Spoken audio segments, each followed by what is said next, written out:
Hi everyone, and welcome to this week's lowdown. The lesson for this week is going to be on short game strategy.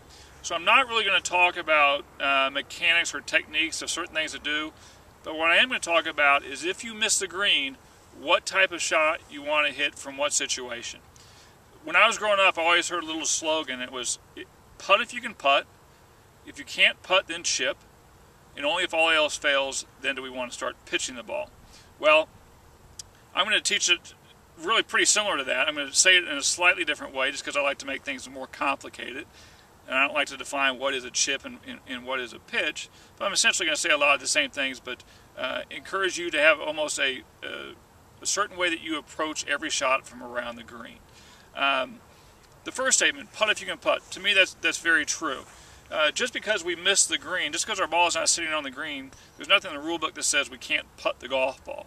And so certainly here at Hallbrook, I think we're faced with a lot of situations where we have nice grass around the greens. There's nothing wrong with putting the golf ball from that situation. In fact, you should want to, because really putting is the most simple shot in golf. It involves the least amount of moving parts. Typically, not always, your putter is not moving very far away from the golf ball. So I think there's certain criteria that you want to look for when we talk about putting from off the green. For example, is there any bumps or any sprinkler heads or anything that if you roll the golf ball from off the green, is there anything that's going to deflect the roll of that golf ball? And if that's the case, you may not want to putt because your ball either may move sideways or hit a bump and not roll the same distance that you thought it would. Secondly, you don't want to putt, certainly if your ball is sitting in rough grass, because while putting is a simple stroke, it's also a fairly flat stroke.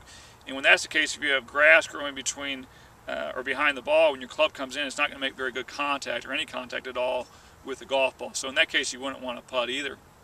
And lastly, I think it's different for different folks, but certainly I don't putt from very far off the green. For me, it's like 6 feet is about as far as I'm going to putt from off the green. And for me, it's really two reasons. One is I don't practice putting from off the green very often. So as far as how hard I'm supposed to hit the golf ball rolling it through the zoysia grass, I'm not real comfortable with because I don't practice a whole lot. And secondly, because the rest of my short game, I think it's probably the strongest point in my game. I'm pretty good at chipping and pitching the golf ball. So for those reasons, I don't putt from very far off the green. 6 foot's about my limit. For other golfers or amateur golfers that aren't as good as in that part of the game as they are putting, certainly then putting is an option from even farther off the green. I've seen some members out here that putt from 20, 25, 30 feet off the green. Because they do it a lot, they're pretty good at it, and there's nothing wrong with that. Now, for whatever reason you've elected not to putt the golf ball, and then we want to start hitting the golf ball up in the air. And here's where it really comes into my strategy. What I really encourage the people that I give lessons to do is, once you've elected not to putt the golf ball, then we want to hit the ball up in the air, because we're not going to roll it on the ground anymore, and we always want to land it on the front of the green. Now, sometimes we're going to hit the ball low, we're going to hit it up in the air, hit it low and let it roll. Okay, and other times we're going to hit the ball up in the air high, make it land on the front of the green and stop. It's certainly depending on where the flag is, how fast the greens are, the slope of the green and so forth. Okay, but when we land the ball on the front of the green, what we're essentially doing is dictating that we're always going to take as short a stroke as possible. Okay, and I'm going to show you a couple examples here.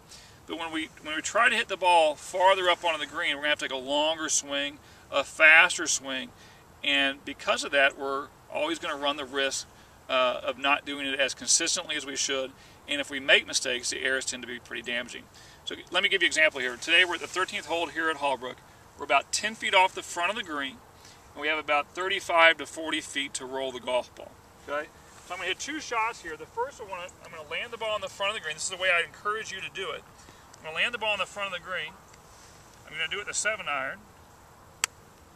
Okay, so I probably landed that ball 8, 9 feet on the green, and it ends up rolling to about 7, 8 feet away. Not the best shot I've ever hit, but certainly not the worst either. Now I'm going to take a different approach, and this approach is the way I see a lot of amateurs do it. I'd say the majority of amateurs I see do it this way, and that is I'm going to land the ball about 30 feet on and let it roll 5, 6 feet to the hole. At least that's what I'm going to try to do.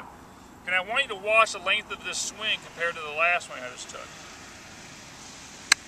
I hit a pretty good shot there. I probably landed it just pin high. It rolls 10 or 15 feet away.